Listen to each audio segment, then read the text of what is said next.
Hi, everyone. So glad you're there. It's the Brian Kilmeade Show coming back after a big weekend. A lot going on. War still happening. Chairman of the Ways and Means, Jason Smith's going to be with us shortly. Chancellor holding on to the House. What about a second reconciliation package? What did they learn at the summit last week? And what are his concerns for oil? Lawrence Jones is in studio, fresh off Fox and Friends weekend. And of course, tomorrow we're going to hear about the terror attacks and the threats in our country after seeing 4 last week. Why is that? We have Tulsi Gabbard, we have John Radcliffe, we have FBI Director Kash Patel, all front and center, and see if they play politics or they really try to get answers. And before we get to Lawrence, let's get to the big three. Number 3. It's a glorious moment for the Cubans. The invincibility of the regime that has lived in the minds of Cubans for decades is crumbling. That seems to be the case, according to the Congresswoman and others. It's happening. After 65 years, Cuba's communist regime is falling as we speak. What can President Trump do to cushion that fall and transition the island to democracy? Number 2. I think Democrats are going to come to their senses. It begs the question, are Democrats waiting for Americans to get hurt, to get killed, before they actually put your security before those who have come to this country unlawfully and illegally? Yup, that's Transportation Secretary Sean Duffy. Get serious. Dems playing games, showing complete disregard for the American people by keeping DHS partially shut down, destroying air travel. TSA workers now leaving by the hundreds. Number 1. 80% of the oil that's coming out of the Gulf is heading to Asia. So it's absolutely correct for President Trump to call on the world to come help make sure their energy supplies are secure. That is Ambassador Michael Waltz. Step up. President Trump tells allies and rivals step up and open up the Strait of Hormuz as he takes out the oil island and all the military assets around it. We have the latest on the war and the rising energy costs. And right now, Lawrence, I think per barrel, it's about $103 per barrel. So it's going to stay high this week as the world watches. It's going to be a little pain, but I think it's incumbent. Look, no one is asking the world to get involved with this war. I mean, we have that under control as far as the fight taking it to radical Islam is between the Israelis and the American military. We've done just fine. But if they have economic interests, just like we do, even though it's only a small percentage, about 25% of the oil that's coming out of the Strait, then they need to help guard it and secure it. And I think it sends a message to the radical Islamists in Iran that the world is not going to take it. Yeah, I want you to hear what Ambassador Waltz said. Here's a little bit more from what he said yesterday, not only on CNN, but on Fox News. Cut 18. 80% of the oil that's coming out of the Gulf is heading to Asia. Actually, thanks to President Trump's energy dominance agenda, only 7, 8, 9% is coming to the United States. So it's absolutely correct for President Trump to call on the world to come help make sure their energy supplies are secure. So will they? I don't know. I mean, there's already some reports. We just had Caroline Levitt on Fox and Friends that the president is going to delay his meeting with Xi. So the question is, do you hate America more than your own economic interests in China? Some deal is going to have to be done, or for the next 2 months, they won't be getting any oil. So Admiral Kevin Donegan, he used to run the 5th Fleet, commander there. He was on This Week with George Stephanopoulos, who never has George Stephanopoulos on. This is cut 26. In the end, though, it's not going to be easy to escort convoys, but we practice it. And we don't practice it alone.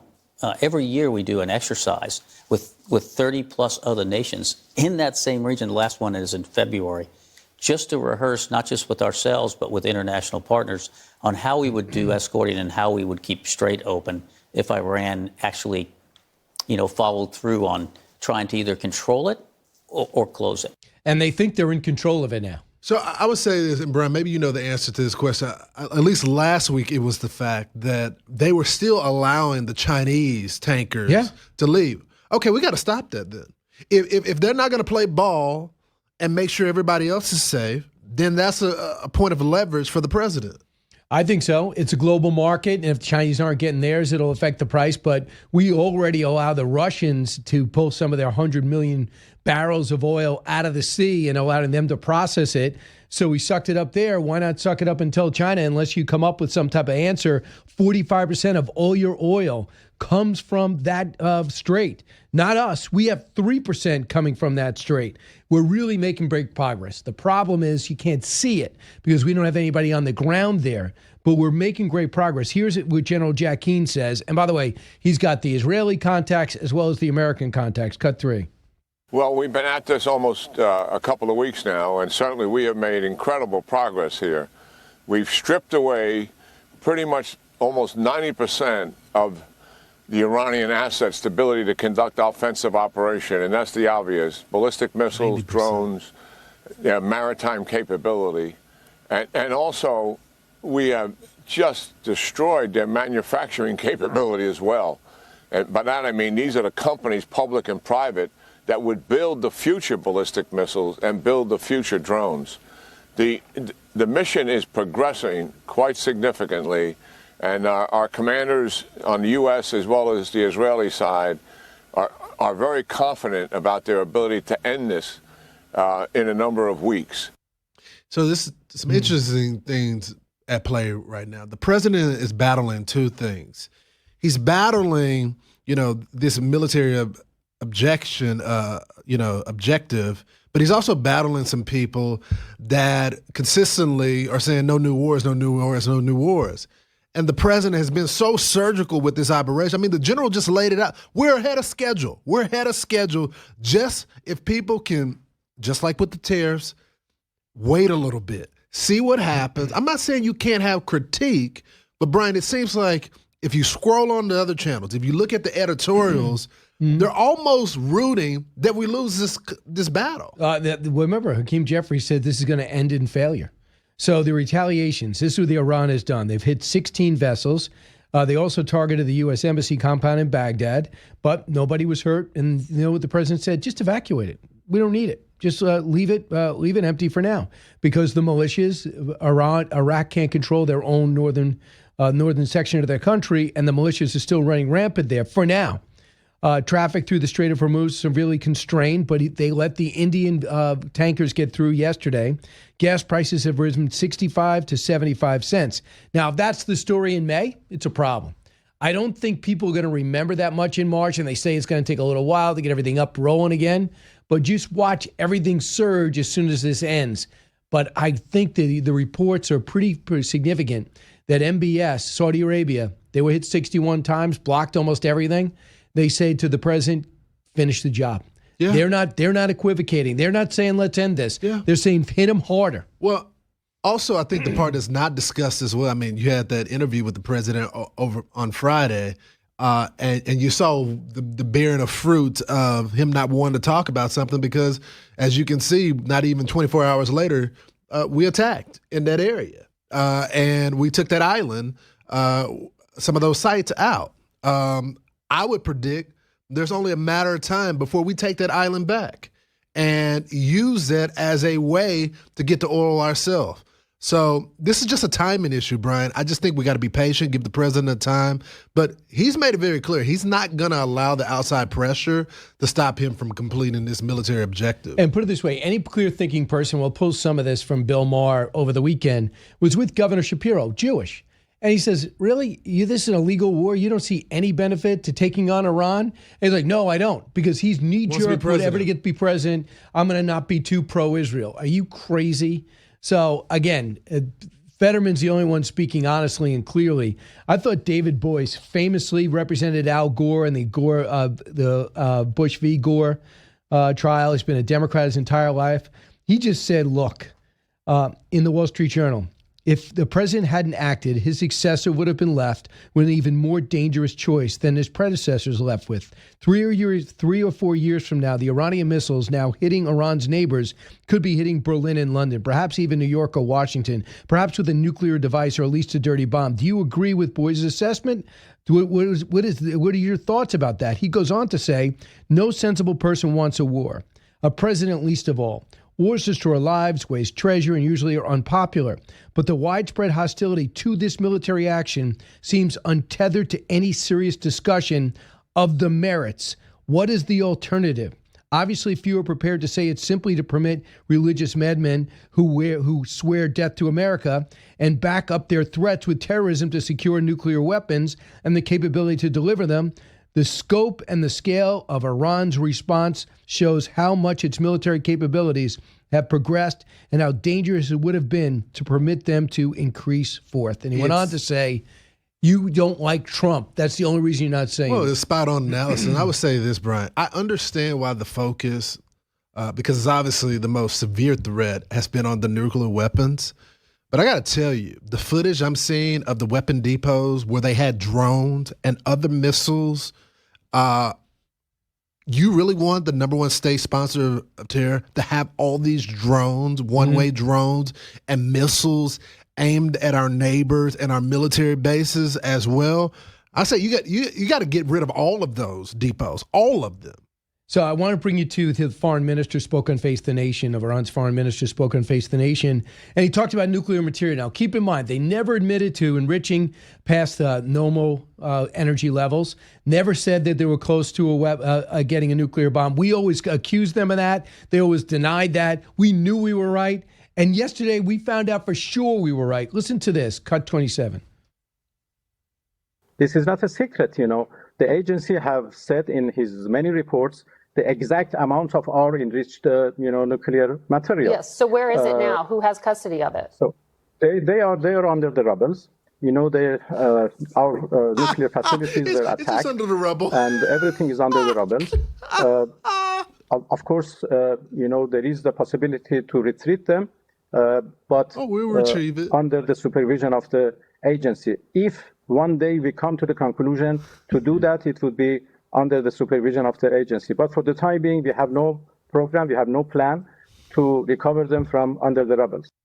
On the Rubble. Can you believe him? Can you believe him? This is what happens when you're at war, is that you get frazzled, and when you've been beaten up, you start making stupid mistakes like this. So it was always there then, Brian. Yeah. I thought it didn't exist. No, it's under the rubble. Oh, is there any plan to do it? Well, there's no plan right now to use it, but at some point, we may use it for nuclear weapons. Yeah, they're building a new facility. They're building a new facility, and they're trying to rebuild the two that we blew up. Cut 29, here's more. Today, is Iran still willing to let go of that enriched uranium? Well, that was one of the elements of a deal that we were negotiating with our, American interlocutors. That element dealt with the question of Iran's 60% enriched material. And I offered actually that we are ready to dilute those enriched material or downblend them, as they say, into lower percentage. So that was a big offer, a big concession, in order to prove that Iran has never wanted nuclear weapons and would never want them. Yeah. So they're just flat out liars. Why do you have to negotiate something if you already weren't doing it? Right. You're saying that it was a part of the conversation, part of the negotiation with the American government. But before that, you say you weren't doing it. Something you will understand as you study radical Islamists, people that are, I'm not talking about peaceful, loving Muslims, but Islamists, is that if you're an infidel, a non-believer, then they don't have to tell you the truth. They don't have to tell. This is deep rooted in their ideology, which is why many of us believe there is no conversion. Sure, the president can go to Saudi Arabia and other Muslim Arab countries, and get them to subscribe to economic prosperity. But when you're talking about cleric, radical Islamists, they're never going to surrender. You have to destroy them. All right, Leslie, before we go, on Cuba, it looks like they took over the Communist Party building, second floor, throwing out furniture, put the thing on fire. There's no oil or gas coming in. These people are running out of energy. When the president was asked about it, he goes, I understand people being upset. They just can't get violent. It's too late. What is your prediction here? Oh, they're going to be done. And this is what the president was predicting maybe 2 months ago when the Venezuela attack happened. And they said, Mr. President, are you going to get involved with Cuba? And he said, I don't think I'm going to have to. Now, there are some reports that Marco Rubio has been talking with the Sun. We'll see where those conversations are going. But I love how, the narrative in the media is that the world is on fire. The world is not on fire. liberty is happening. Whether you're talking about Mexico, Cuba, Venezuela, what's happening in Iran, people want to be free. And they don't want dictatorships, and they don't want religious clerics, or and they don't want cartels. socialists or cartels running their government. So the year was 1999. The guy's name was businessman Donald Trump, talking about Cuba, cut 44. You are going to win.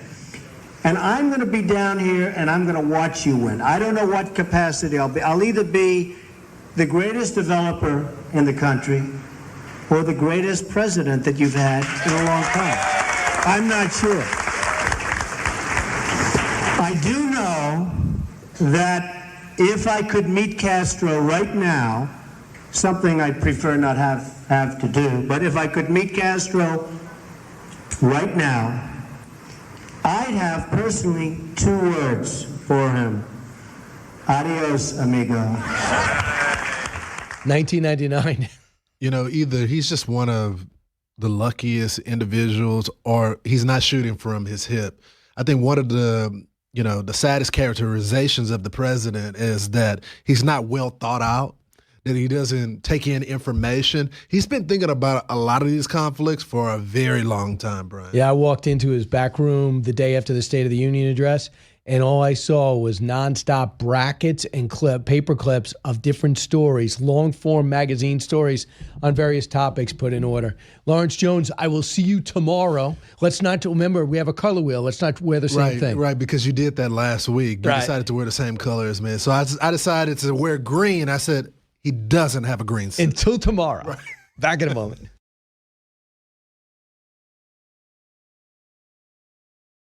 Hey, we are back, and in about 10 minutes, Congressman Jason Smith's going to be with us. You're going to want to hear this.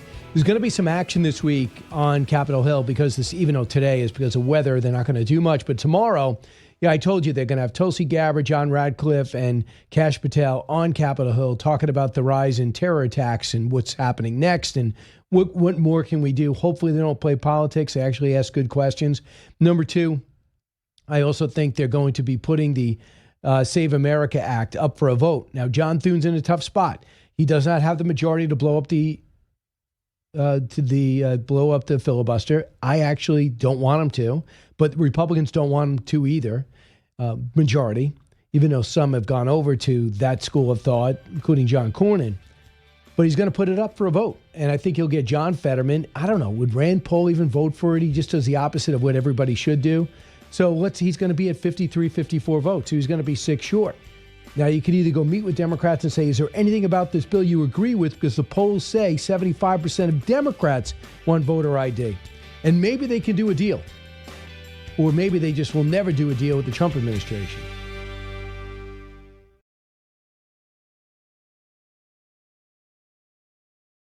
Absolutely. There's going to need to be a supplemental. And I can't imagine anybody, Democrat or Republican, not supporting our American troops when they're deployed abroad, really taking out the biggest threat and the biggest killer of Americans over decades in the state sponsorship of Iran. So absolutely, we should do that. Absolutely, we should support it. And let's not forget the fight at home.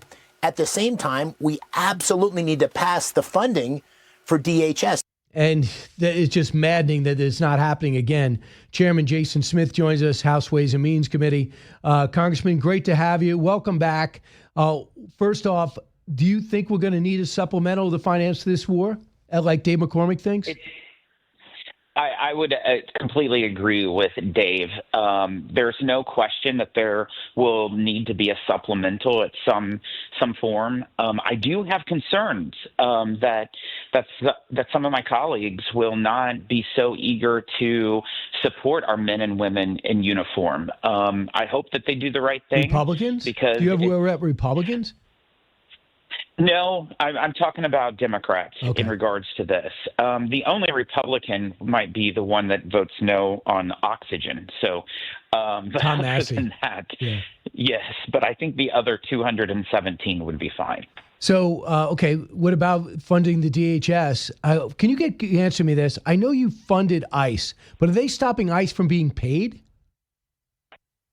They're not able to stop ICE from being paid because in the big, beautiful bill, we in fact funded ICE for 4 years for implementing the president's border policies. And so it's so interesting that the Democrats are highlighting that they have shut down the Department of Homeland Security funding to try to prevent ICE from being funded, when in fact ICE is funded for the next 4 years. Who's not being funded are those air traffic controllers, those TSA agents, the U.S. Coast Guard, the Secret Service.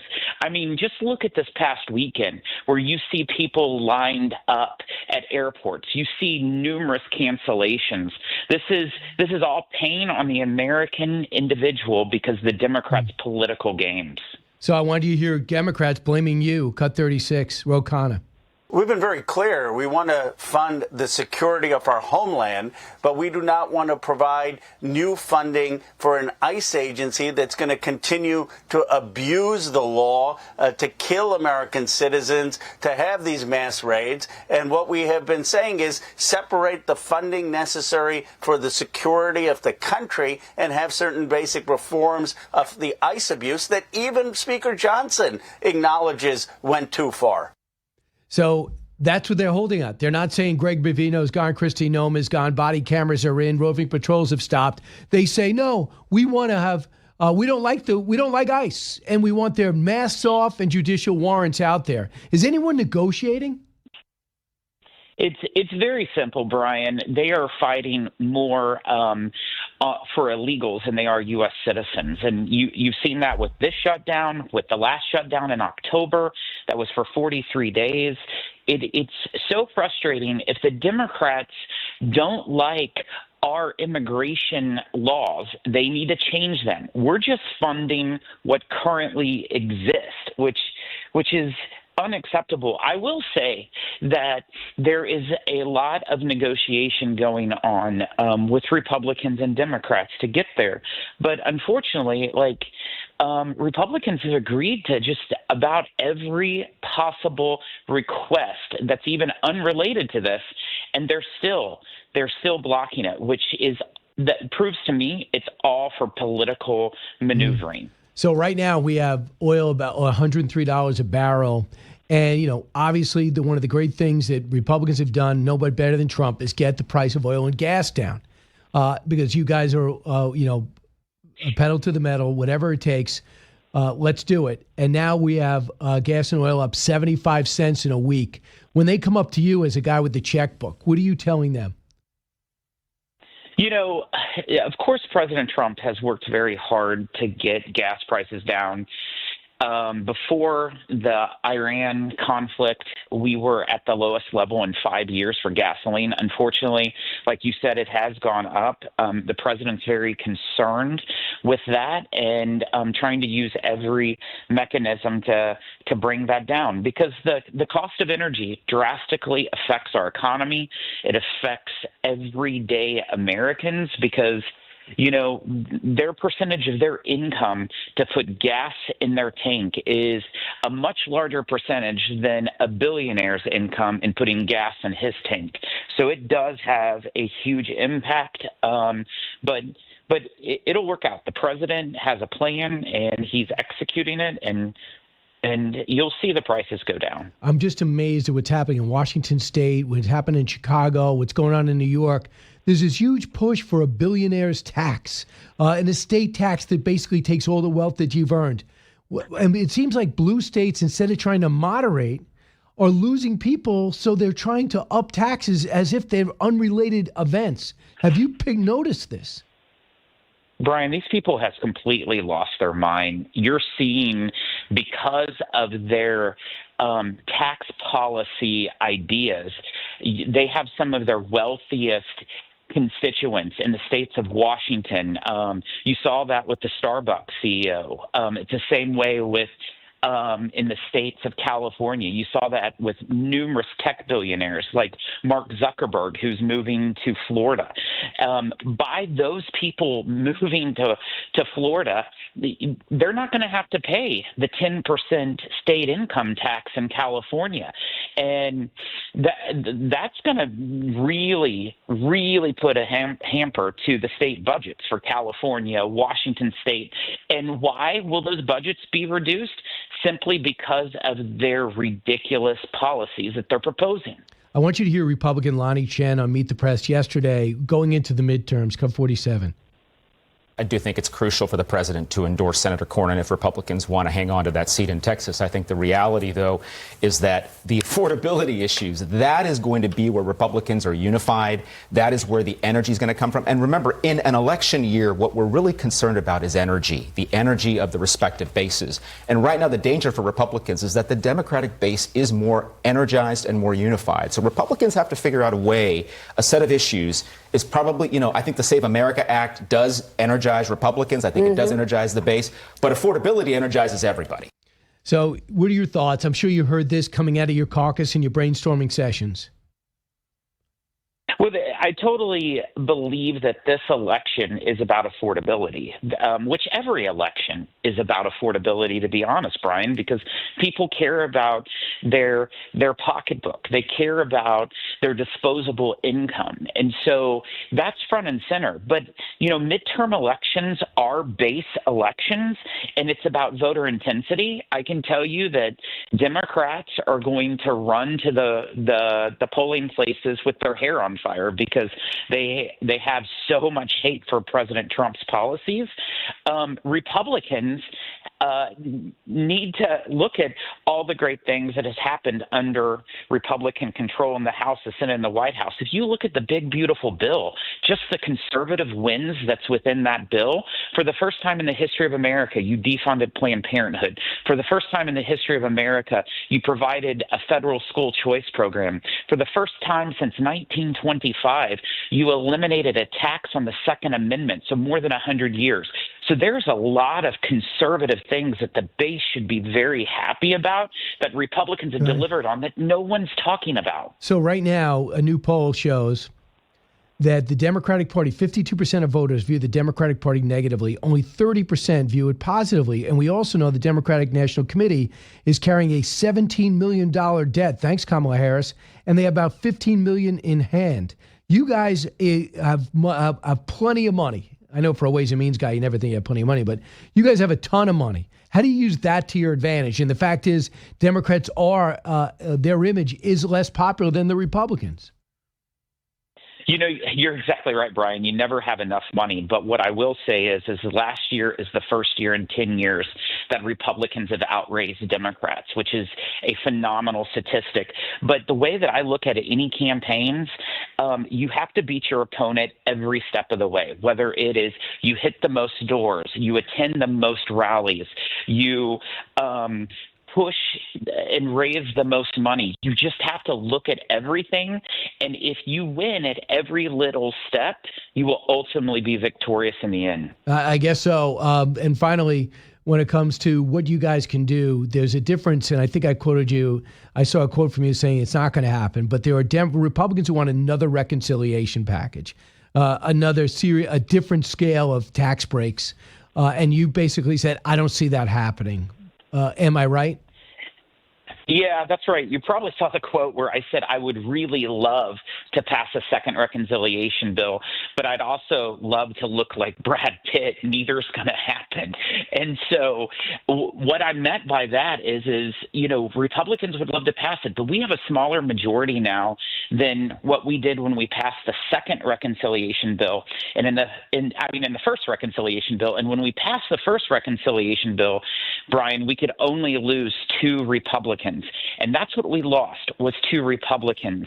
Now, with the smaller majority, we can't even lose 2 Republicans. We can only lose 1, and you're guaranteed to always lose 1 member of our conference. And so if someone's sick, if anything, it just would be really, really difficult. And so that's why I'm saying there's a lot of bipartisan items that we can push through on healthcare and on tax and also on trade that's unifying. Put those wins on the president's desk. I get on trade, that would absolutely be it. The USMCA, would you like to see it renegotiated? I think the president's kind of on the fence.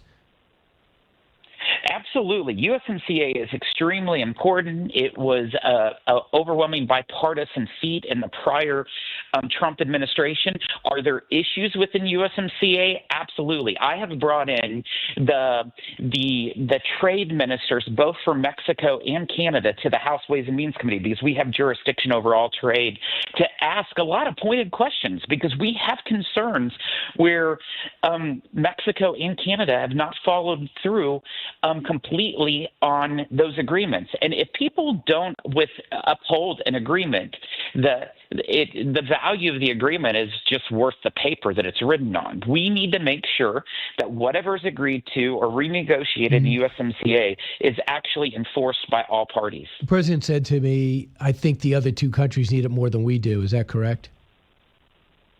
We are the largest economic power without a doubt, but I think it's extremely important that we continue that strong bond with Mexico and Canada. Mexico is our largest trading partner in the world. So it's extremely important that we continue to grow that, but they need to treat us fairly. Yeah. For example, the Canadians have been so hard on our dairy industry, and then you look at Mexico. Mexico, for the longest time, wouldn't even purchase U.S. coin because they said it poisoned their people. That's what the former president of Mexico said to me face to face in Mexico City. Yeah, that's not good.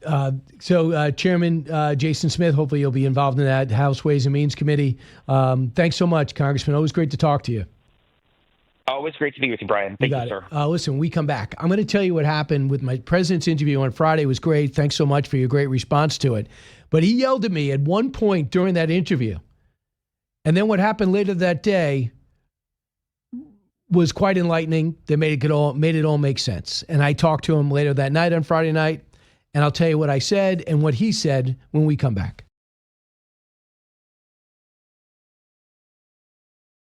Hey, we are back. So on Friday, I hope you enjoyed the president's interview with us. Gave us a full hour, 45 minutes when you consider the breaks, but it was a full hour, and it was great. He was able to talk about everything, and it was at the end of the day, Thursday. I was able to bring it back on Friday. I think it was used all weekend because he made so much news on so many different topics.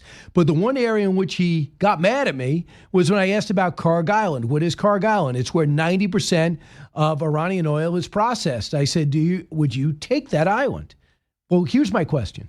Are you thinking about taking Kharg Island, where 90% of the Iranian oil goes through? And what do you think about? Do you remember that interview and that school of thought? Yeah, but Brian, I can't answer a question like that. You shouldn't ask it. You shouldn't be even asking it. It's one of so many different things. It's not high on the list, but it's one of so many different things, and I can change my mind in seconds. But you know, if he had asked a question, who would answer a question like that? I mean, you're asking me a question, Kharg Island, okay, everything. Who would ask a question like that? And what fool would answer it, okay? Let's say I was going to do it, or let's say I wasn't going to do it. What would I tell you? Oh, yes, Brian, I'm thinking about doing it. Let me let you know what time and when it'll take place. It's not, it's sort of a foolish question. A little surprising for you because you're a smart man. So, obviously testy, right?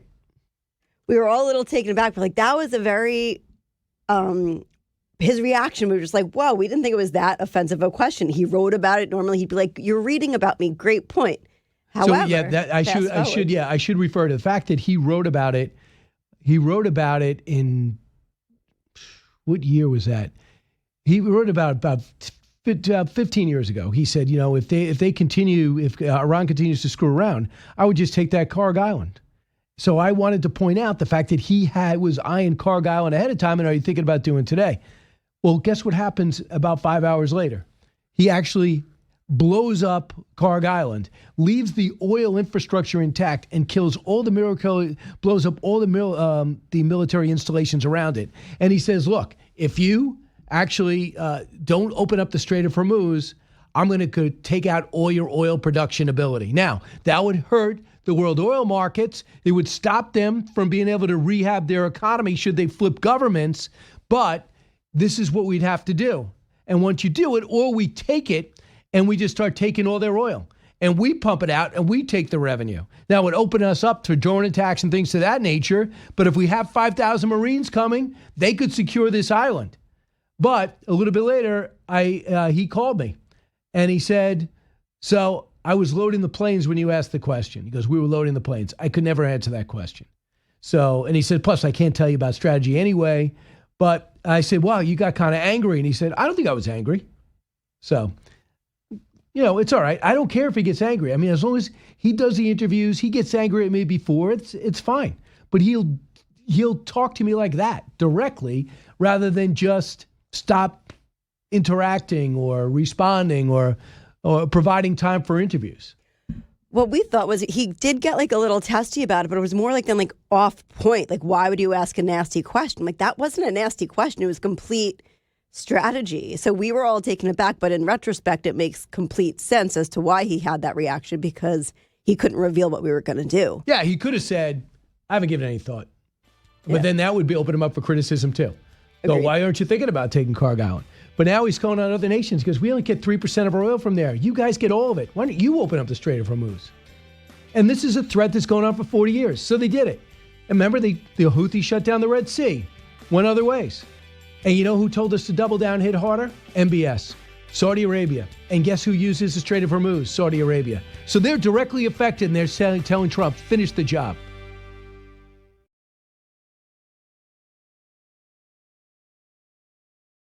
Michael Goodwin joins us from the New York Post.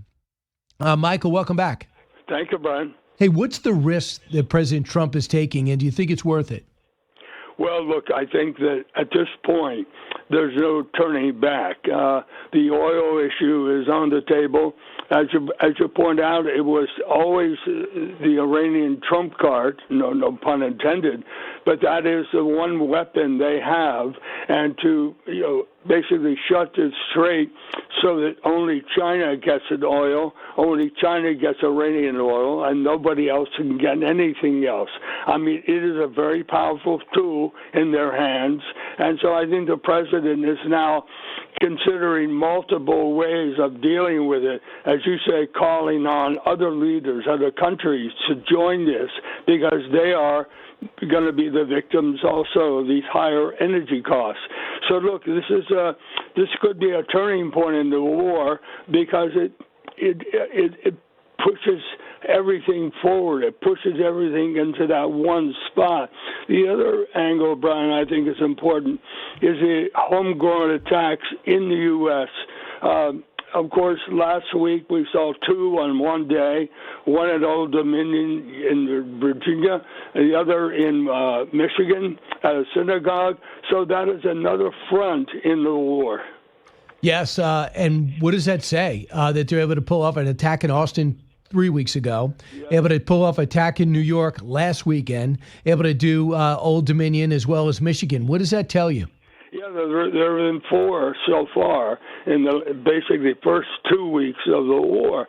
And I think it does show that there are these maybe self-radicalized, maybe even agents of Iran who are laying in wait to attack America. But you said at the opening, you have rallies in support of the Ayatollah in New York City. Do you believe this? So this is insane, but it is something that the FBI and other Homeland Security has to be able to deal with. I mean, right there, I mean, I would never think that would ever happen after 9/11. I mean, we have a guy that's actually a member of Hezbollah. He was the one who shot up the Old Dominion and killed the National Guard member. Yeah, that's right. And, of course, in Michigan. Michigan, I should say. Yeah, well, one of the things that really struck me about that was the way the media mostly laid on the pity that the guy who tried to blow up the synagogue had relatives killed in an Israeli strike in Lebanon.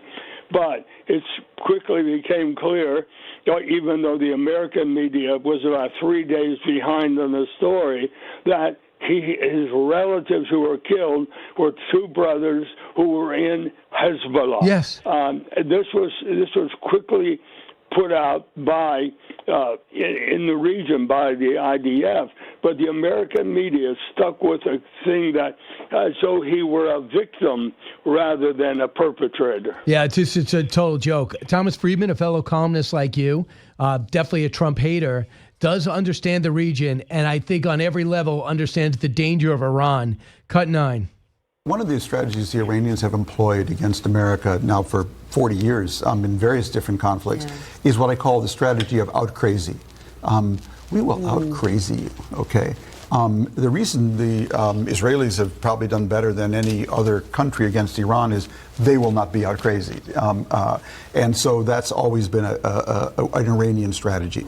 I did not expect them to attack their Arab Gulf neighbors, but you can understand why. They thought that's where they're most vulnerable. The American bases there are vulnerable, and they hope to create a lobby of Arab Gulf states to pressure the president to end the war.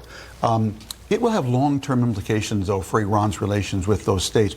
Remember, Iranians, a lot of them bank their money in those Gulf states. A lot of them treat them as a sort of a valve to go release a lot of their energy. So the long-term implications of that are going to be profound. So it is going to be profound, and the Arab states, the Gulf states, have rallied around, and MBS evidently called up the president over the weekend and said, hit him harder. Yeah. Look, I think President Trump doesn't need to be encouraged on that front. But Thomas Friedman, for once, is right that Iran has really lashed out at everybody and everything. And a lot of that, unfortunately, will probably come home, that we will see more of these attacks, which, you know, Brian, the FBI cannot be everywhere at once. And so it puts a lot of pressure on local police departments across America. It is, and I hope the FBI steps it up. They're going to be speaking out tomorrow. There's going to be a hearing with Kash Patel, John Radcliffe, as well as Tulsi Gabbard. So we'll see what they have to say about it. And we'll see about the terror attacks here at home. You got to be vigilant. And I think the best thing is, the most encouraging thing is, almost in every circumstance, people have stepped up. Cops took down the Senegal guy with a shirt that said "Property of Allah" right down as soon as they saw him, no hesitation. And I noticed how courageous the security guard was, shooting through the windshield of the car that went through the hallway. That took great guts. And then when the National Guardsman was, sadly, a real American hero, was shot in the front of his classroom, the National Guardsman students jumped up and stabbed the guy to death. So at least we realize, no, we got to take things into our own hands. Right, and of course the NYPD did an excellent job. Oh, yeah. At the Gracie Mansion, where those two young kids tried to throw these IEDs. So, look, the police everywhere now are on the front line.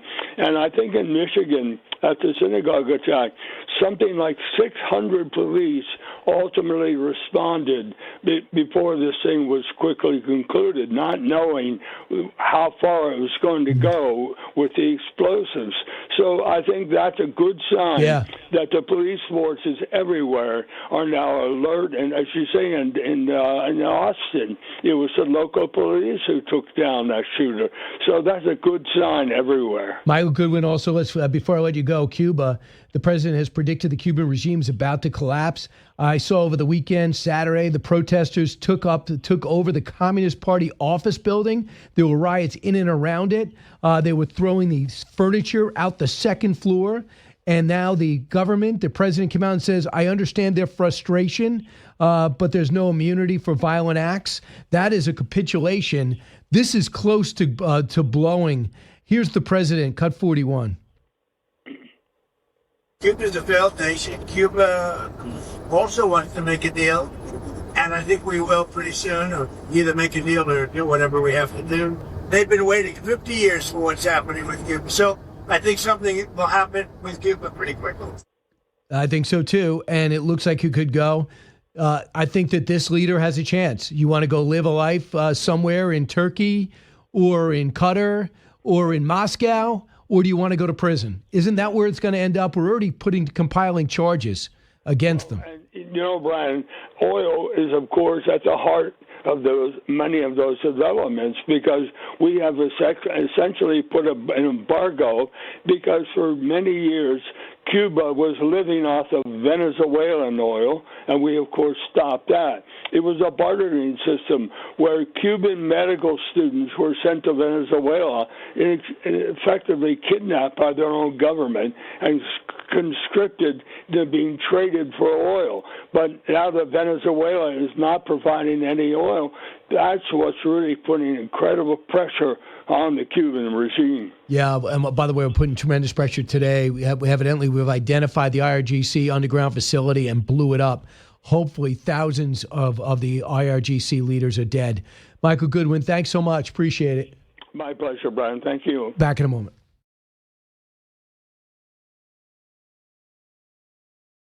Security is extremely tight tonight. I just got to mention that. Yeah. I'm told there's concerns about attacks from both the opera and ballet communities. They're just mad you left out jazz. That is true. Timothy Chalamet came out and said opera and ballet are barely holding on. I think he was just saying to Matthew McConaughey in the Actor on Actor series, I don't know if we have the soundbite, but he basically was saying, look, I'm not part of an industry that's just holding on. I'm part of an industry that is doing very well. And I was looking to get to the highest part, like Matthew McConaughey has before. I think he won an Oscar before. And now all of a sudden, everyone in ballet and opera are upset at Timothy Chalamet. Look, I don't even know the guy, but the fact that everyone's mad at him makes me want to like him, because what he did a fantastic job for 5 years doing this studying to be this ping pong player. I watched the movie. He was really good. He's unbelievable in it. He's best actor of this generation. I don't think there's any doubt about it. But some reason they didn't like that he was campaigning for an Oscar, so they didn't give him an Oscar. Is that what they're saying? Well, they're making it out like what he said was one of the most controversial things said in American Opera's history. Dying. No one likes opera. It's ridiculous. Like when you watch jazz is the worst. People like jazz. I can't stand jazz. You don't like jazz hands? I don't like anything about jazz. To me, I appreciate that people appreciate it, but I can't appreciate it. It's fair. That's fair. I don't know where it's going. I don't know what they're doing. In fact, I went to see a jazz band. They had their back turned away from the audience. I'm thinking to myself, why is their back to the audience? Are we in their way?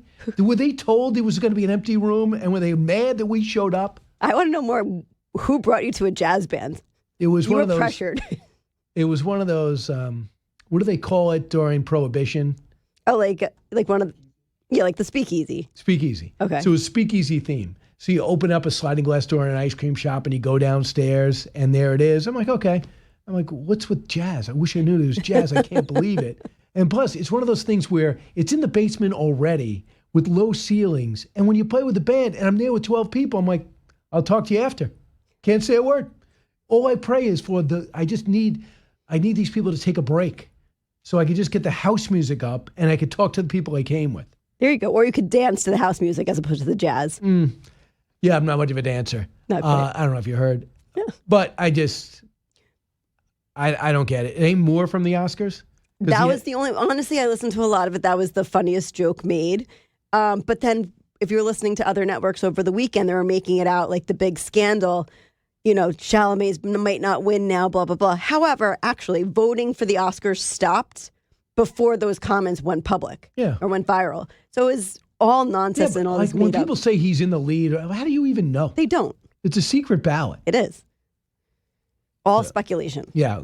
Well, Conan O'Brien, I guess you know where he stands politically, but he always said, as a late night host, you can't take a political position.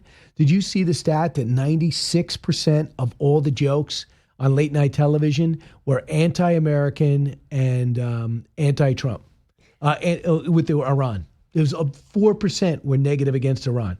This is the death of an Ayatollah that took our hostages, it killed 603 people. Yet when it's time to confront them, okay, you're not for it, but you put down our forces 1 week into a war every night on your opening monologue.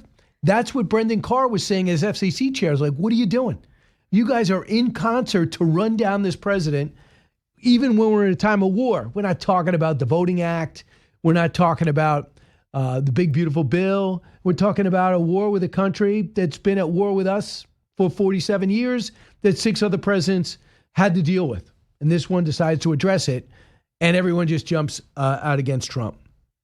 That stat doesn't surprise me about late night TV, but like you've always said, why is late night TV focusing on Iran? Like, they can mention it here or there, but they're not political shows. Well, they're not supposed to be political shows, or they weren't. So in the past. Did you hear about the new leader of Iran? That he might be gay. True.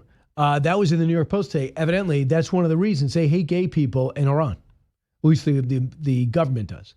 And the fact that he's gay is why, evidently, the Grand Ayatollah did not want him to take over, or at least was not naming him as a successor, because he was gay, and number two is not that bright.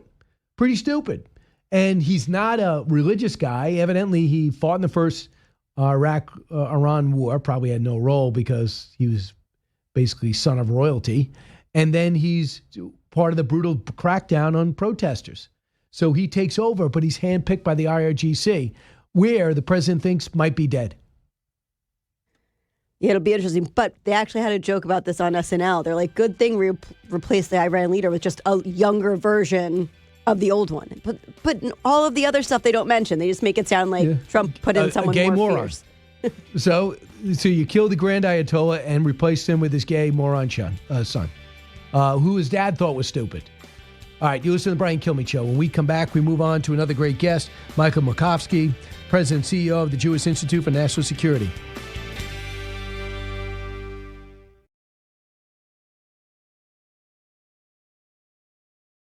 And that politics is the only thing that will change the character of the regime. I think that's all we're going to see in the short run. But that politics could also create fissures within the regime, because this regime is not going to break from the bottom up. It's going to break from the top down. But it'll only happen when politics can happen. We already saw when Iran's president came out and basically apologized to the Arab Gulf states for bombing them. Right away, he got slapped down by the Revolutionary Guards. That tells you the kind of fissures that are there. But politics only happens the morning after the morning after. Isn't that interesting? Politics happens the morning after the morning after. So when we stop bombing and stop fighting for whatever reason, don't think that if the regime's still standing, don't think it's going to still stand. That's what he's saying. And that's what you saw in the future, too. You weaken it to the point where the people can stand up, especially when the people are so oppressed. You're not talking about Democrats and Republicans. You're talking about total oppression, women treated like 10th class citizens, not even allowed to live any sort of decent life, crack down on hung if they don't have the right headdress on. Here's more, cut 10.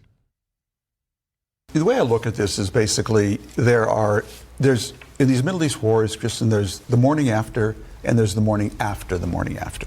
Now, I think a lot of our strategy and what I've been advocating is kind of take the win now. The military defeat, what you've done, it set Iran back. And I would be offering them a ceasefire right now. Why? Okay. Because the morning after any ceasefire, the Iranians will come out and say, we defeated the big Satan and the little Satan. The morning after, millions of Iranians are going to be saying to the leadership, come here. That's my house there on the ground. That's my factory. That's my school. What the hell were you thinking? Okay, what are you going to do about that? That's when real politics will begin inside Iran. Politics will only happen inside Iran when we stop the bombing. Maybe. I don't see that scenario. What did you do to my school? They'll just shoot you on the spot. We've had 15,000 combined strikes inside Iran. Iran's missile capacity is down 90%. Their drone capacity is down 95%. We're now bringing another battleship here, the USS Tripoli, with 2,200 Marines at least on board. And we took out 90 U.S. strikes on Kharg Island. It's their oil island. It's their export hub. We could take it in a second. We might just do it. Somehow the markets are feeling more optimistic today. It's up almost 500 points. But the danger is still present. The terror alerts are on high for good reason. Michael Makovsky joins us now, President and CEO of the Jewish Institute for National Security of America. He's a leading Washington, D.C. based educational organization. Michael, welcome. Hi, thanks for having me back. No problem. So, Michael, do you think this regime stands until the morning after it eventually falls? Do you think this conflict ends with them still there? It's a great question. It's one of the most important questions, obviously, that the U.S. and Israel face. I could see it going a couple different ways. It's possible. I mean, we're reading about, or we're learning about some cracks in the system where you have some troops not reporting these Israeli, I think that's coming from Israel, these drones that are attacking these besieged militia checkpoints is leading, which was a key way that the regime suppresses its people, seems to have having an impact. So it could help facilitate people coming. It's really hard to game this kind of thing. Look, the people came out on the street 6 months after the 12-day war, after Operation Hammer was done. So sometimes these things could happen right away, and sometimes it's a delayed fuse. It's kind of hard to know, but I do think I think a key moment will be when the U.S. and Israel say, okay, we've done what we came to do. And if the regime is still standing, then if the people come out, our forces will still be in place that might be able to help protect them. So we'll see. That might be a key moment to watch. How would you rate the level of anti-Semitism in this country and around the world right now, 1 to 10? Oh, well, compared to what it was before October 7th, it's obviously over 10. It's terrible. And I give President Trump a lot of credit for fighting it at the university levels. But what we're seeing in these attacks, like this attack by this in Detroit, it's just awful. And I think, what we need to see more of is people across the political spectrum ostracize these people, these anti-Semites everywhere. I'd like to see Kamala Harris attack, Mamdani, for instance, as opposed to she endorses him. Yeah, exactly. That's the problem. So when you endorse people like Mamdani, you're promoting anti-Semitism. So I think it's a real problem. I'd like to have seen people on the left criticize Mamdani's wife for liking all those horrendous, tweets about on October 7th. Yeah, there you go. So we don't see that, and unless we see that, I think we're going to have a problem in this country. And as you well know, under the Biden administration, we allowed in millions of people who we don't even know who they are, and you got to assume a lot of those people are still bad, and we haven't collected all those people yet and kicked them out. So I worry about those people as well. So now we have a situation where Mamdani's going to meet with 4 Jewish leaders in New York City, I guess to pretend as if he cares about their welfare. And I think some other prominent Jewish leaders are saying, I'm not going to be part of a photo op. What have you heard? Yeah, I hear the same. I mean, it's supposed to only go for 15 or 20 minutes. So that sounds like an extended photo op to me. Look, we all know fundamentally what his views are.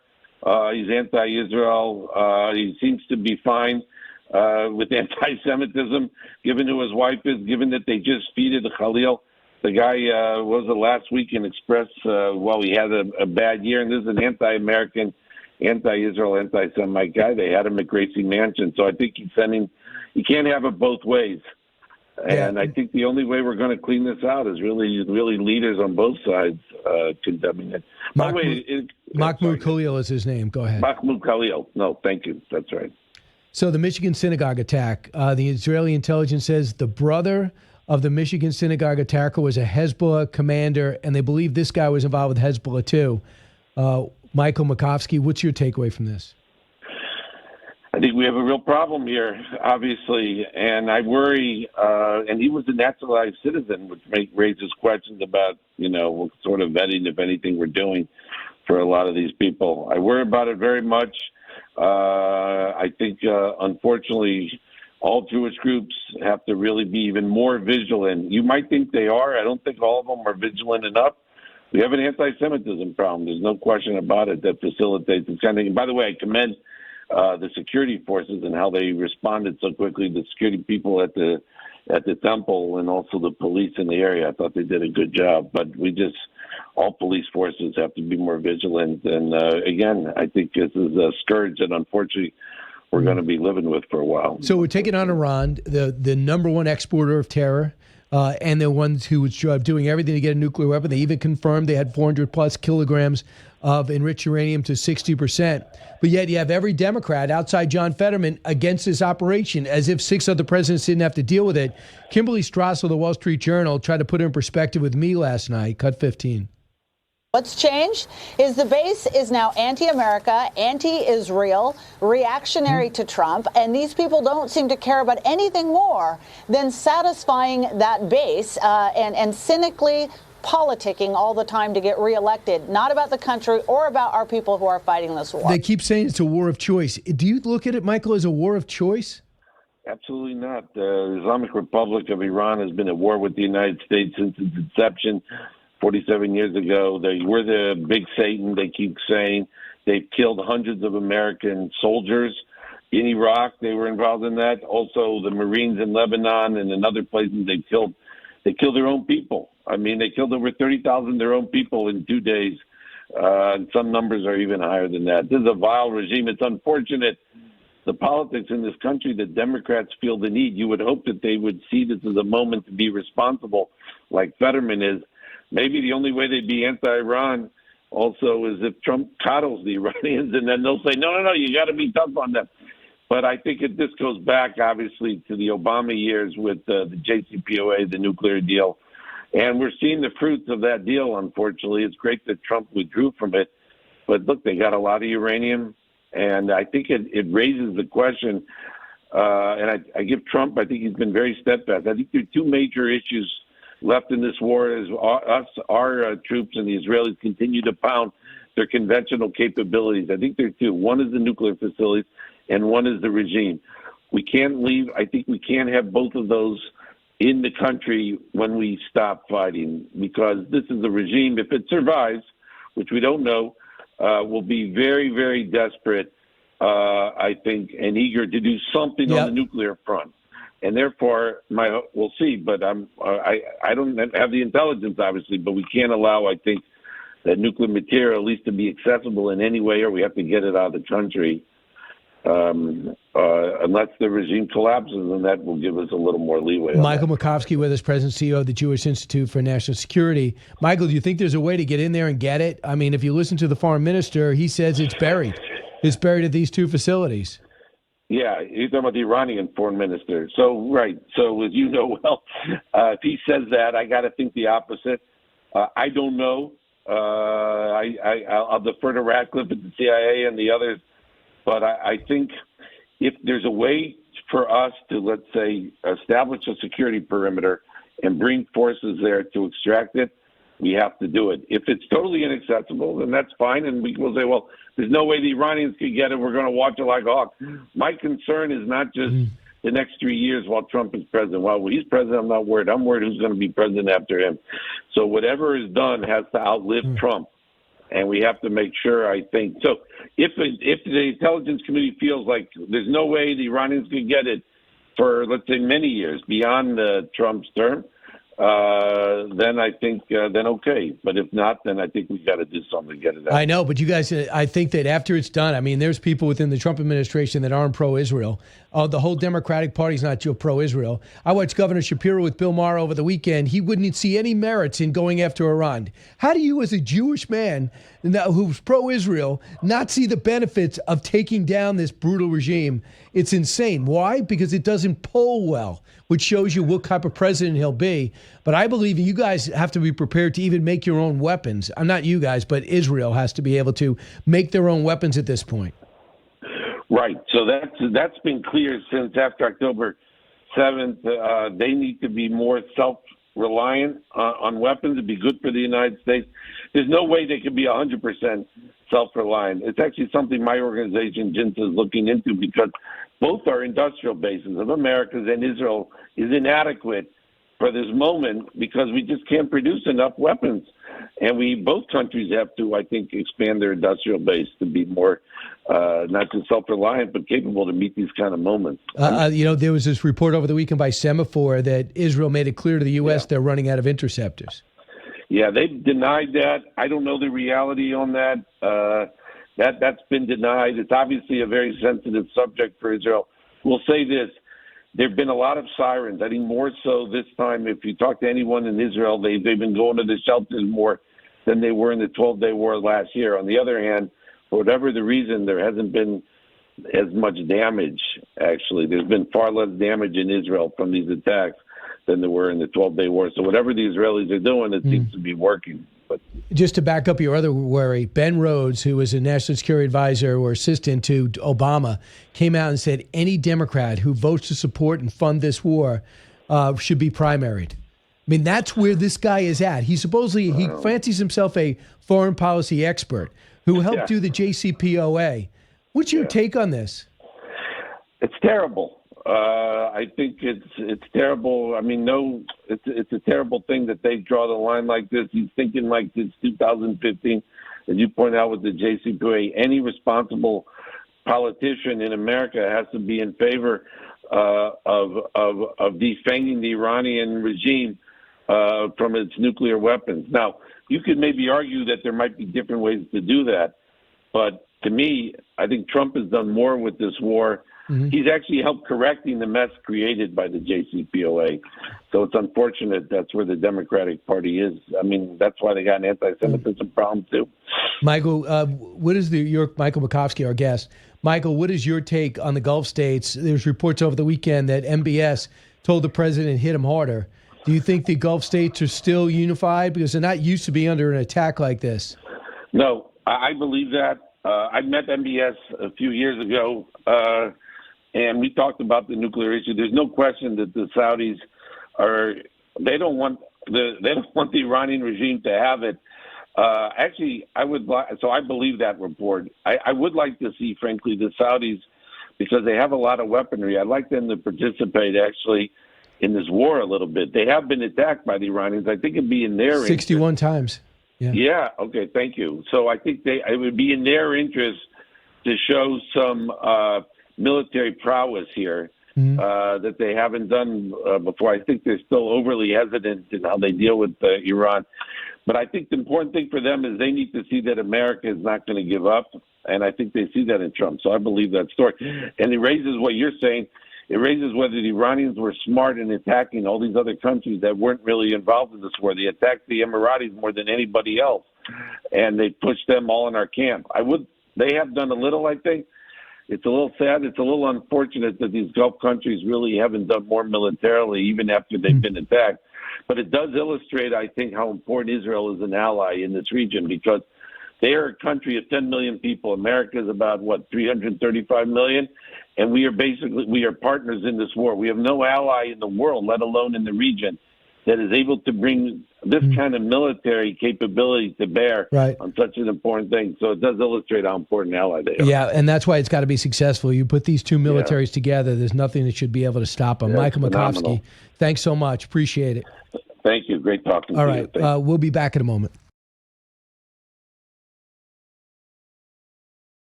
Cuba's a failed nation. Cuba also wants to make a deal, and I think we will pretty soon, or either make a deal or do whatever we have to do. They've been waiting 50 years for what's happening with Cuba, so I think something will happen with Cuba pretty quickly. I think it's more than 50 years. 1960, it's 40, it's 70 years. I mean, so it's 60 years, 66 years. So it's almost 70 years Cuba's been suffering under this communist regime that doesn't work for anyone. I mean, they're driving Etzels, or they're using oxen and horses. It just shows you how backwards and how bad communism, socialism is. Please just take an example anywhere you want in this world. Now, this Caribbean island has a shot at a degree of freedom. Why? The president is the Secretary of State is evidently talking to their president and the Castro family about getting out. They understand they're done. They have no oil. They have no money. They have nothing to export except baseball, and they're done. They're China and Russia. We had I guess one of their officials went over to Russia for help, and he says it's despicable what the U.S. is doing, but they didn't do anything about it. And what they're doing now through China's listening in on everything, 90 miles off our coast, that's going to be gone. Russia is going to be gone out our hemisphere as we get rid of this regime. It's not going to be bloody. You're going to come in there and have some Cubans come over and maybe keep the infrastructure in place and begin to get that place ready for elections. And it's got all the potential in the world. It was once a thriving place for not just the mob, but for Americans to vacation. It's got a lot of natural resources. We know that Hemingway loved it, and now we'll get a chance to go back, wherever he is.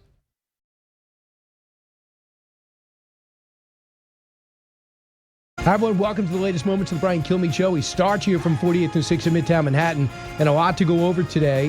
We have my privilege to have Lydia Moynihan from the New York Post in studio. She took a break from her many appearances on CNN to join me here in New York City, right at 48th and 6th instead of way uptown. Bottom of the hour, we go to Jonathan Greenblatt, CEO and National Director of the ADL. and of course the Anti-Defamation League, and we see what's happening with the rage with anti-Semitism here. So, Lydia, great to see you. I'm so glad to be here with you. This is such a little oasis. I know. Well, thank you. Are you one of the writers in the New York Post that comes into the building?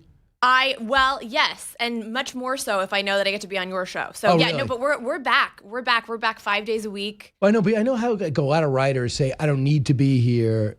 Not just the Post, Yeah. but you do. You want to be in the building. I like to be here, but I will say it's hard to focus in an open office floor plan, which is what most newsrooms are. And what are you in now? Open office, no dividers? at all? No divider. So it's kind of funny. Then as soon as you get here, you're seeking solace. You're trying to find a phone booth or somewhere where you could actually hear yourself think. See, what's interesting is they other phone built calls. on this, not on this floor, on 20 and 21. They have rooms you just go in and talk. Do you have that? Few and far between. Okay. So you might be getting a knock on your office. I'm going to ask you to take me there. yeah, take you for some privacy. So there's a few things going on. You're out there in the other networks battling for this war, which for the most part we have watched for 47 years. Iran be a problem, from our hostages to the killing of the Marines to they just did a study. The DNI, Joe Biden's DNI, in his last year in office, said they killed 158 Americans or their affiliates have been killed or maimed or hurt by Iran. But suddenly, no Democrat outside John Fetterman sees any benefit to taking on this terror regime. Gosh, I mean, look, I think it's totally fair to ask questions, to be skeptical. But what we're seeing isn't saying, okay, let's make sure that we have a great long-term strategy. It's truly a celebration almost of the other side. And I was on with a woman on Friday who said, oh, we're the bad guys in this war. And it's like, you're talking about a regime that literally celebrates murder. They just brutally slayed 32,000 protesters because they could. You're talking about a regime that hangs people from cranes, where if a woman doesn't properly wear her hijab, she can be murdered and executed, and she'll be raped before she is because the Ayatollah is afraid if she's a virgin, she'll go to heaven. So this is a horrible, horrible regime. In no universe are they the good guys. And I think it's been really alarming to see, again, ask questions about the war, be skeptical, but you shouldn't be celebrating an evil, murderous regime that is the largest funder of global terrorism. So here's what General Jack Keane, he has Israeli contacts, U.S. contacts, knows what's going on in the war, cut 4. It'll take some time because they still have real capability there, and we're not going to finish until we take that capability away from them. To include what the Israelis are focusing on, Maria, and that is the organizations that really sustain the regime. The IRGC itself, the Law Enforcement Command, the Bajia militia, which represses the people, and they are attacking those militia groups that are in the streets at various checkpoints in various cities as we speak, and also the police infrastructure. So this is the mission plate that we have, and completely focused on it, and we have some time to go, but the progress has been quite significant. So people do not want to report that in a way, but Lydia, it's hard to see it. We don't get a lot of images. We see black and white video of things blowing up. We don't see the underground headquarters of the IRGC, which evidently we hit a couple of hours ago, that could have wiped out hundreds. We also wiped out everybody, like between 40 and 60 leaders in the first hours. Yeah, I mean, you look at, to hear the reporting, you would think that the U.S. was losing. No, we're winning. I mean, Iran is at the even if we stop now, I mean, Iran is clearly on its back foot. It's clearly incapacitated. You're looking at Hezbollah now basically being forced out of Lebanon. I mean, we're already seeing the sort of snake its head. It's still, obviously, they're still wanting to cause death and destruction, but they're much more incapacitated than they were a few weeks ago. And I think, again, I don't know in any universe where you can't be super proud of what our military has accomplished. I mean, we have the most sophisticated military in the world, and we've seen some pretty incredible autonomous drones, these new technologies deployed that are taking apart this regime. And I'm truly blown away by how impressive it is. And also the fact that, for the first time in 47 years, this regime is on its back foot. So being that you're sparring with Democrats regularly over on CNN, do you think they really believe that Iran's not the problem, that we're the problem? Or do you think they just see political benefit from going on to Trump and keeping momentum going for midterms? I'd like to say the latter, but I know, Brian, we were speaking about Mamdani before we went on air, and there is a strain in the Democratic Party of people who seemingly are aligned with people in the Iranian regime. We were talking about his wife, Rama, who liked all of these posts celebrating the October 7th attack that murdered Jews and where women were brutally raped. I mean, so there clearly is, if she's any indication, there are people in the party who don't think America's the good guy. I do think, obviously, I would say probably the vast majority of Democrats more are skeptical, and they do see this as an opportunity to go after Trump. Mahmoud Khalil over for dinner, Yeah. the Columbia graduate student who's created havoc over there. So we're trying to deport him right now. Sadly, he is not deported yet. Hopefully will be. And the mayor has him over for dinner the day that we watch a police chief scale a fence and run down a would-be bomber. He couldn't come over for dinner, but this guy can. Right. And I think that's, we were also speaking about, it's too soon to see the policy implications of what Mamdani's doing, because it's been literally weeks. You live here in the city. I live here. But I think what we're seeing is this sort of creation of a permission structure that empowers people who do celebrate terrorism and do celebrate violence. And this weekend, there were protests supporting the Iranian regime, supporting terrorism, just blatantly marching through the streets of New York City. And that may have happened a year ago, but the fact that you have, again, Rama, who's celebrating terrorism, the first lady in Gracie Mansion, who's illustrating books that are calling Jews cockroaches, that empowers the worst of the people here. And that's something that I think we're going to see, and we are seeing far sooner than the implications of the wealth tax and the rent control and all of that he wants to implement. So Lydia Moynihan, our guest of the New York Post. Lydia, do you believe there's some type of alliance between the DSA, Democratic Socialists of America, and Democrats? So do you think that they, even though fundamentally you would think they disagree and they'd be a third party, but them and Islamic extremists, they seem to have found a synergy? Yeah. Well, I think Democrats, like any political party, they want to win, and they're seeing whether it's manufactured with, the way that the algorithm, there's so many questions about whether or not these protests and the sort of fight for the DSA is organic or not, but they see that as a winning message because they see young people empowered and excited about that, and they're going to latch onto it, even if, except for John Fetterman, who's calling it out, even if maybe they don't completely agree or align with it, but they're excited to win, and they see this as a way to do just that. So, and the thing is, the TikTok, I think, has a lot to do with it. It's totally underestimated in terms of impact, 150 million people on it. They say that we have the algorithm now. I would like to have experts tell me that. But the Washington Post ABC does a poll, and they looked at young people. They released a poll that found that 70% of 18 to 29-year-olds disapprove of Trump's handling of the presidency, compared to 29% who have approved. They support Trump, also notably less enthusiastic about voting in the midterms. 51% of 18 to 39-year-olds who voted for Trump stating that they're certain to vote this fall, compared with 77% that voted for Harris. They are excited to vote this fall. So the president's got to address this. He does. This is your bracket, by the way. This is your age bracket. Well, I'm glad that the plastic surgery worked. Yes, I look good for my age. Yeah. No, I think I'm glad that you're raising alarm bells and highlighting this, because this is obviously a huge concern, and I do fear that the war could backfire, because a lot of younger people do not want to see any foreign entanglements, and I think we need to distinguish that this is not an endless war. This is taking out a regime that has been trying to murder our people for years and years. So I think that is one concern. But there is, if you look at, we have months and months until the election actually happens.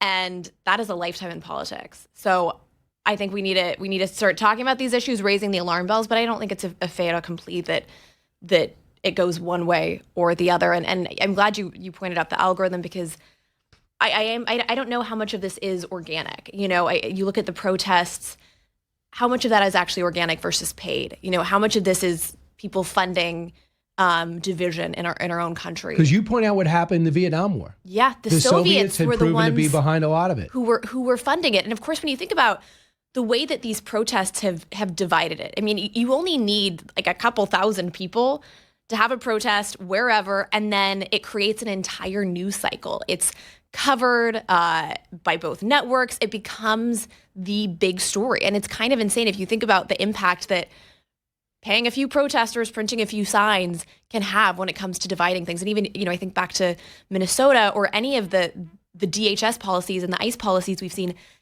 you're talking about a few thousand people who essentially changed that by protesting. And I don't believe that all of that was organic. So the big story now is the price of gas and how it's related to diesel and how it could lead to the increase in a price increase for everything from groceries on down. So Chuck Schumer sees an opportunity here. He does not believe the president thought about this ahead of time, yet it's been part of his national security analysis and the country's since the 80s. Cut 22. How did Donald Trump not see this coming? How did his planners not see this coming? This is the one bit of leverage Iran has. Of course we knew they were going to use it. They've used it in the past. A college student with a basic understanding of geopolitics could tell you that Iran's greatest leverage is this narrow passage. Well, by the way, Christopher Wright heard that, Secretary of Energy, and came back this way. Cut 23. So he's either being, ridiculously naive or he's simply being disingenuous, which is more likely. Everyone knows that the issue with the Strait of Hormuz, of course, meticulous planning went into what might happen with the Strait of Hormuz, how to deal with that. Our chairman of the Joint Chiefs of Staff, General Keane, is known for many things, but high on that list is an absolute meticulous planner of all of the scenarios that might unfold.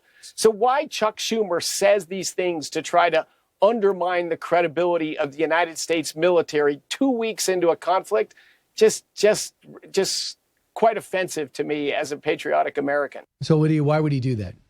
The most sophisticated military in the world. They didn't see that one coming. That just totally, right. Why do you think Chuck came out of Schumer's nowhere. saying this? I think this is the thing. It used to be that you can fight against Democrats, Republicans, but when it comes to foreign policy, there was a sense of unity. And now we see Democrats trying to use this war rather than say, okay, you know what, we're in this. We support America. We support that this is the greatest country in the world. Let's unite behind Trump. And again, you could ask questions, try and encourage him to end it. But now we're seeing they're using this as an opportunity to undermine Trump, and in so doing, of course, they're undermining the military. They're undermining our veterans, and I think this is a relatively new and relatively strategy. So how about this? If we let's talk Cuba if we can. It looks like it's another domino about to fall, and it looks like it's going to be relatively peaceful. Riots over the weekend, the communist headquarters, throwing furniture, burning the whole place down, and it looks like the president and Secretary of State are talking about an excursion so they don't end up in a jail cell. So this could be an enormous victory. I think all of these things are interrelated. The fact that we were able to take Maduro out in Venezuela, it signals to the global stage that we are a powerful country who will support freedom. And you hear from the left, oh, well, why aren't we supporting Ukraine? Actually, in fighting Iran, we're actually supporting Ukraine. And the Ukrainians are thrilled to see this action. Zelensky's been very open about how excited he is that the U.S. is standing up to Iran because, of course, Iran and Russia and China, they're all supplying the one-way drones. Exactly. And Ukraine is, supplying drones for us in Iran. And I think there's a recognition that when you stand up to one regime, you're essentially standing up to all of the regimes and asserting American dominance. And the world is a safer place when American dominance and supremacy is asserted on a global stage. So what do you think is going to happen? In Cuba? Yeah. I mean, I wouldn't want to see a lot of American resources going there. I would not want to see any boots on the ground, but it seems like if this weekend is any indication, we might not need that. It seems like people are so eager for change there that may be able to happen without U.S. intervention. A couple of things. We have that in the border peace. Yeah. They have action. Why don't we take it here? Number 2, UN. So what you got to do is get humanitarian aid in and get these leaders out, put a temporary leader in front for a while, do the Delcy Rodriguez treatment of you pick up the garbage, you get the trains, keep the trains running, or the Etzels running, whatever they're using now. You make sure that they get some type of aid, but get these leaders out. And that's going to be pretty impressive when you think about everything, because as you know, Cuba's infiltrated into Central and South America. Right. They were all over. They were all over Venezuela. They were all over Brazil. They were all over all these other countries pushing communism. Right. And now all that's gone. Right. It's a domino effect. I mean, it's striking to see the Iranian people, again, celebrating the fall of this regime in Iran, and to see so many people in both South America and the Middle East sort of embrace westernization, embrace capitalism, embrace Chile is the latest. Exactly. All like the American project and the American they're celebrating and embracing these values because they see the benefit. And at the same time, in New York City, the financial capital of the world, we're seeing people embrace the completely flawed and failed policies of Cuba. Right. Lydia, what column are you working on? What's your theme? Do you know? So writing a lot about Palantir right now. They've obviously been super effective in the military strategy, so I may be doing something on them this week. Okay, that is the future of our defense industry. Yeah. Between that and Palmer Luckey and his group, fantastic. He's fantastic. Lydia, thanks so much for dropping by. Thank you much for better than having CNN. me. Isn't it great? Thank you. Back in a moment.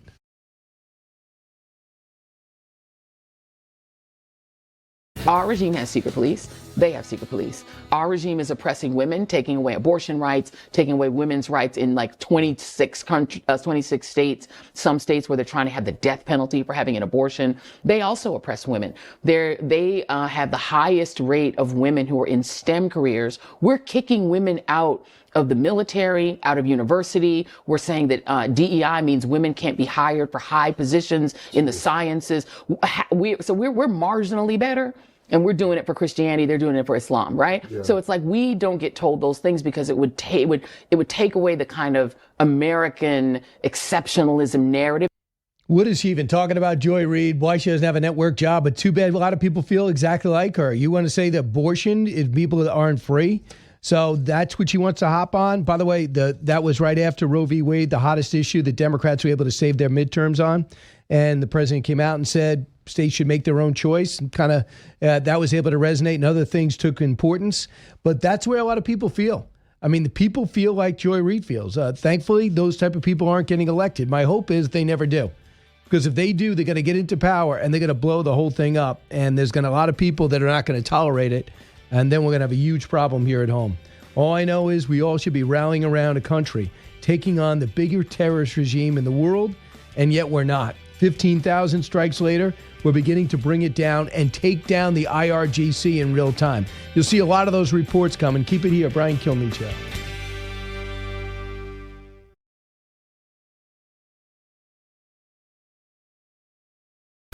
We are back. Welcome back, everybody. We're just following what's going on in the Iran war, also Israel, what's happening over there. Together, we have had 15,000 strikes on various different, well-thought-out places within Iran, as well as the president on Friday taking out Kharg Island, just the military portion.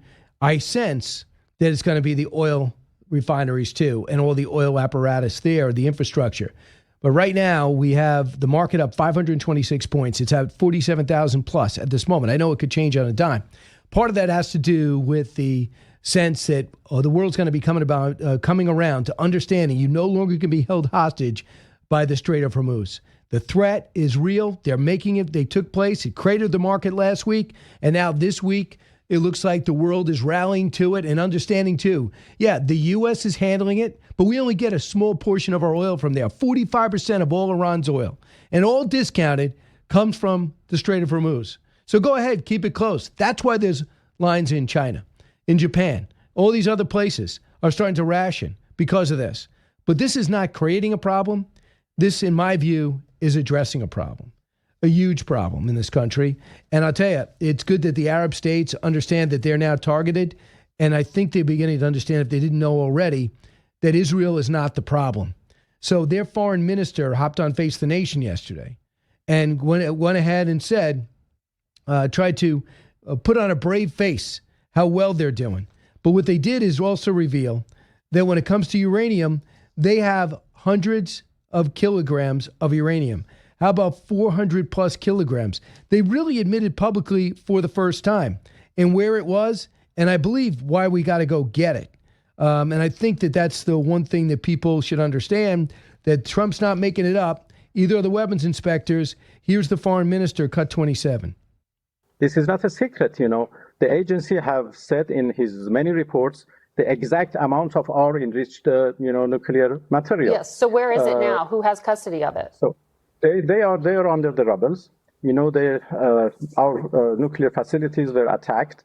and everything is under the rubbles. Of course, there is the possibility to retreat them, but under the supervision of the agency. If one day we come to the conclusion to do that, it would be under the supervision of the agency. But for the time being, we have no program, we have no plan to recover them from under the rubble. And that's fundamentally one of the main reasons why action needed to be taken. Jonathan Greenblatt joins us now, CEO and National Director of the Anti-Semitism Defense League, and joins us now, the ADL. Jonathan, your reaction to the foreign minister admitting why the world should be in support of our dual action. Well, Brian, first of all, it's good to see you, my friend, and great to be back on the show. I think you set it up very well at the top. I mean, the reality is that Iran, the Islamic Republic of Iran, is the largest state sponsor of terror in the world. And so the idea that they can terrorize global oil markets by choking the Strait of Hormuz, I mean, I'm glad that the president is dealing with it. I wish it had been dealt with sooner. Prior administrations had the opportunity to confront this threat as it was building, as it was intensifying. I'm glad we're finally dealing with it now, because this is a despotic regime that threatens its neighbors, as we are seeing. They are firing on our allies in Saudi Arabia, the United Arab Emirates, Bahrain, Oman, Kuwait, and of course, Israel. This is a regime that has specialized in launching terror attacks against civilian institutions around the world. This is a regime that has professionalized and perfected the art of exporting anti-Semitism. That's their largest export, not oil, Brian. It's anti-Jewish hate. And so when we are dealing in the Jewish community with, for example, attacks in the last week in West Bloomfield, Michigan, in San Jose, California, shootings in Toronto at synagogues, bomb throwings at synagogues in Amsterdam and Rotterdam and Norway, and so on and so forth. Look, the Iranian regime is creating an environment where all Jews feel vulnerable. So the foreign minister can opine and pretend like America and Israel attacked them, but they've been chanting death to America and death to Israel for 47 years, Brian. 47 years.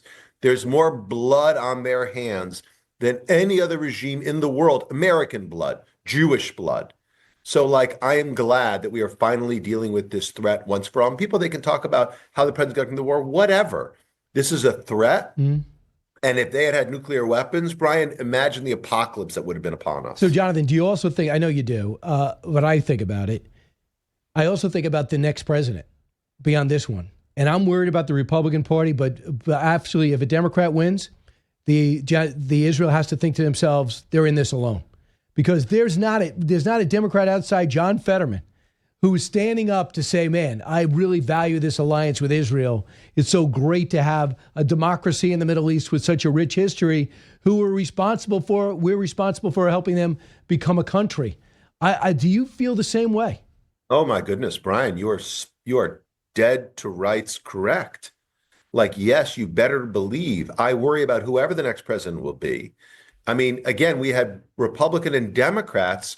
Look, I oppose the JCPOA as a former Obama administration official.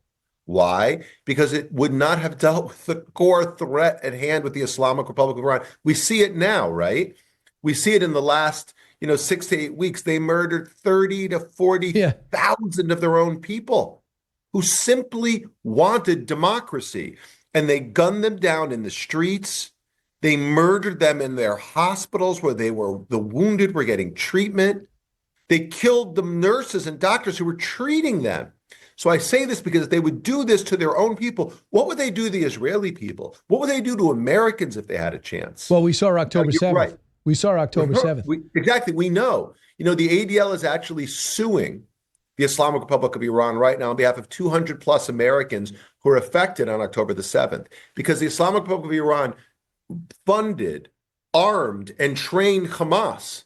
It didn't just happen. They laid the groundwork with their ideology, with money, with training, and with supplies. So I say all this to kind of get to your question. I got to tell you, I've spoken to Israelis. By the way, I've spoken to Saudis, Emiratis, Bahrainis who told me, well, like, what's going on with America? Like, do we know the next president will be there for us? They remember President Obama's red line that he didn't enforce. What about Joe Biden calling Saudi Arabia a pariah nation? Look, like Saudi Arabia has been in our corner for ages. And again, we may not agree with every decision MBS makes. I get that. I don't agree with every decision any president makes or any leader makes. But Saudi Arabia has been a stalwart ally of America for a very long time. The Jewish democracy in Israel has been a stalwart ally of America for more than 75 years since the country was founded. And we need to support our allies when they face the Islamic Republic of Iran, which threatens us and threatens them every day. So, Jonathan, the one Democrat that I thought, if he could get the nomination, would be pro-Israel, I'm having huge doubts about. Governor Shapiro sat down with Bill Maher, two Democrats talking, right? Let's listen. Our chief negotiator said they were talking to Iran up until the war started. He said their opening salvo was at the negotiations. We're a couple of weeks away from having 11 bombs. They were bragging about it. If you were the president and you got that information, you'd still do nothing? I never said... I'm asking. No, what I would do, and what the president of the United States failed to do, was be clear with the American people about what the hell we were doing here. Was the plan to go after the nuclear weapons? The weapons, by the way, he said were destroyed 7 months ago, pardon me. Was the plan to go and do regime change? In which case, who the hell is going to take over? I don't think the son's any better than the father. Was the plan to go in there later, but then you got forced because Netanyahu forced your hand? Remember they said that? So it's a matter of clarity. Walked that back. I think if you don't have clarity on why you're going in, you have no way of knowing how the hell to get out. What do you think about that? I mean, he named 4 great reasons to go in. And, Trump does things his own way, good for better for worse. He could have outlined it, but he also wanted the surprise of killing all 40 together at a meeting. So you can't really do that with a Oval Office address. I think you're right. Look, the president has his own style. What I have clarity on is the fact that the Islamic Republic of Iran is a danger to America, a danger to our allies, and a danger to the world. They export anti-Americanism. By the way, they tried to kill the president of the United States, right, Brian? Like an assassination attempt in our country. They threatened other American officials, like with fatwas and death threats. They literally have tried, Masih Ahmadinejad, the amazing Iranian journalist, they tried to kill her 3 times. So this is a bloodthirsty regime with a bankrupt ideology that has massacred their own people. So I have clarity on the fact that it is a good thing that Khamenei is gone. It is a good thing that the president took out 30 to 40 of their leaders, like you said, Brian, and it is a good thing that we are bringing the fight to them. And by the way, what everyone wants to say, they want to say, well, we exchanged an 86-year-old for a 58-year-old. Well, it turns out his dad thought he was a moron and gay, so did not want him to replace him. So I know Democrats think this is the best line ever. Do a little bit of research. He's not an Ayatollah. He's a supreme leader. Work with the IRGC to crack down and kill innocent people and rape and repress women. Congratulations, Democrats. That's your guy. Yeah, look, it's a false choice. It's like, oh, this guy's even worse. Like, what are you kidding me? Look, they are all bad. And I'm someone who believes by the way, you know who I haven't even talked about? The people of Iran.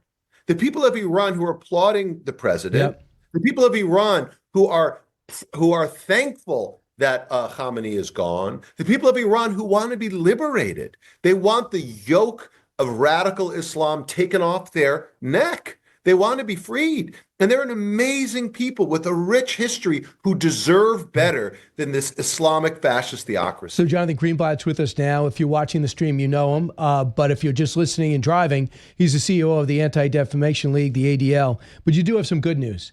You did a study. You looked at 150 colleges and universities. Among the 32 criteria that fell into the 3 categories, Jewish life on campus, campus conduct, climate concerns, the number of colleges and universities receiving A's and B's on the report card more than doubled since 2024. So some good news and gains. Have you figured out why? Yeah, I mean, I think there were 3 things that are affecting it. So number one, let's just acknowledge a lot of the radicals who were there 2 years ago, 50% of them are gone because the kids graduate. That made a difference. Number two, the administration. Both the administration and Congress, I need to give both credit. So the president, Department of Education under Linda McMahon, they brought down the hammer and it made these schools perform better. Again, you can argue, as some have, that maybe they went too far. I'm not going to make that argument. What I'll tell you is that holding the schools accountable to enforce their own policies and pulling the funding had an impact. And then thirdly, groups like mine, like ADL, in using like transparent processes to evaluate them and show them, here's what you need to do. And guess what? Many of them are doing better now because they're doing what we asked. All of this is happening because finally the schools are taking it seriously. They're suspending and expelling the people who were harassing their own kids, their own fellow students. Like, look, just last week we had Mahmoud Khalil, one of the ringleaders at Columbia, who was being feted at the governor's at Gracie Mansion by the mayor of the city of New York. This was a man who led anti-Israel and anti-America protests right here. I know. And suddenly he's like some celebrity speaking at South by Southwest, being raised by mayor. I mean, give me a break. I got to tell you, I'm glad that these campuses are better. And I know it's because of exogenous pressure. It's because of the work of the oversight in Congress and the pressure for the administration and some of the kids getting, off those campuses. All these are reasons why we're finally seeing some real change. All right, Jonathan, thanks so much. Always appreciate it. If people want to support the league, where do they go? Look, it's funny you should ask. You can go to adl.org, support the league. This week, we're holding the largest conference in the world on anti-Semitism. It's called Never Is Now. You can look at it online. Go to adl.org to stream the conference. Mm-hmm. We're recognizing Robert Kraft from the Patriots. We've got some other amazing speakers, Richard Dixon from Gap. Check it out, adl.org. All right, Jonathan Greenblatt, thanks so much. We're back in a moment. You got it.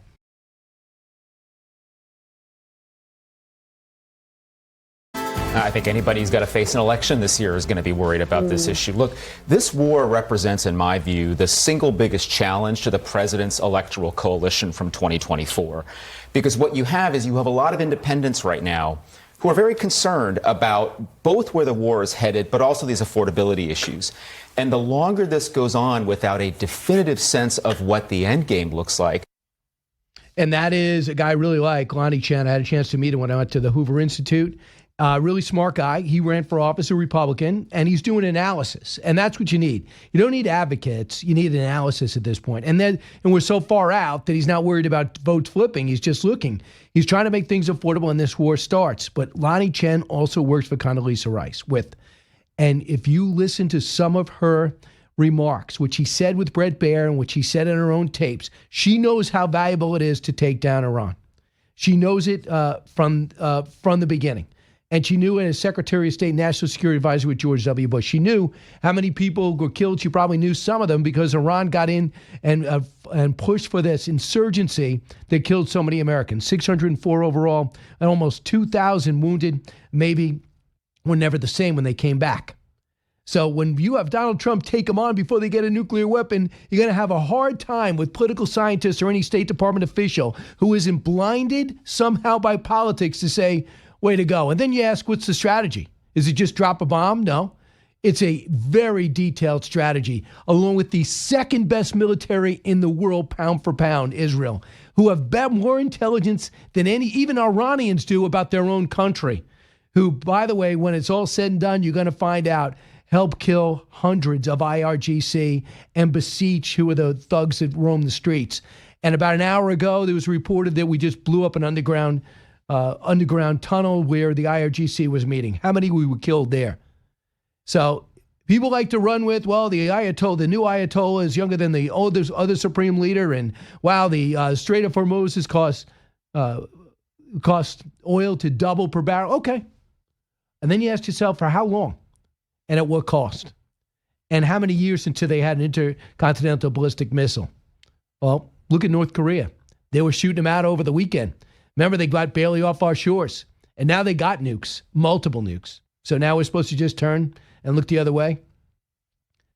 So I just think if you want to say, why now or things of that nature, just take in some facts and don't just do what these senators are doing, like Cory Booker coming out, this president's doing an illegal war, or the senator from Maryland, or Adam Schiff, who the minute I hear his voice, I literally turn the channel or shut the TV off, because he's such a liar and he's so full of it. And he used to talk about how the need to confront Iran was so necessary. And now he says, I got a chance to be successful and get the majority in the midterms. The president gets this done in March, early April. I'm telling you, oil's going to drop down by May, and things are going to start rolling again. Only there's going to be one thing missing from the Middle East, and that's a menace. And you're going to see the Abraham Accords continue to grow. You just watch. Brian Kilmeade.